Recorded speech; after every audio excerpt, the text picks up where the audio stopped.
Alright, today is Wednesday, the 27th of January 2016, and this is John Linville with a tiny little video update on my Retro Challenge project, porting my Xmas Rush game to the MC10. So there's been a lot of talk about synchronizing timings and a lot of whining about the lack of the VSync signal.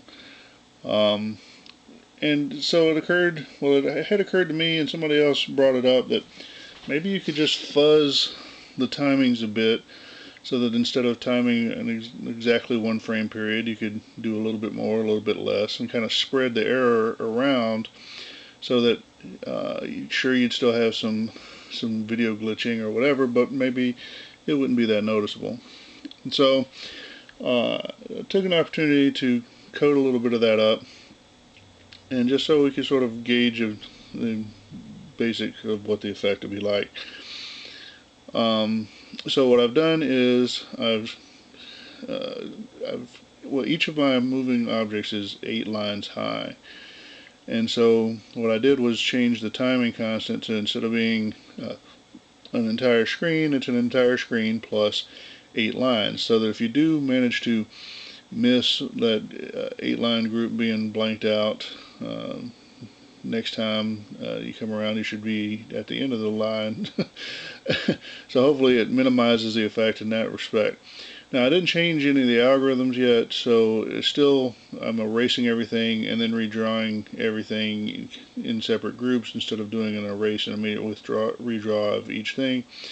So it's not everything that could be done to spread the timing out, but I think it gives a reasonable idea of how things would be. So here we start the game, and well, I can't get, that's the first guy.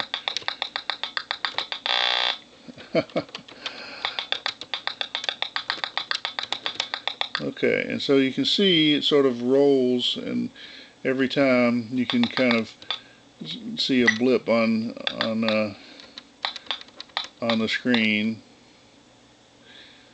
And let's see. Alright.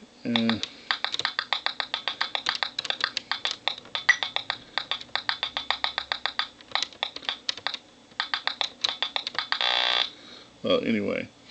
To me, it's still pretty objectionable. You can see the kind of a blip every so often for every moving character.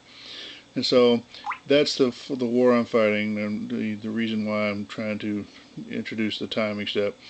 I think having a user interact to adjust the timing at the beginning of the game starting is less objectionable than having to look at that blip every time you play the game.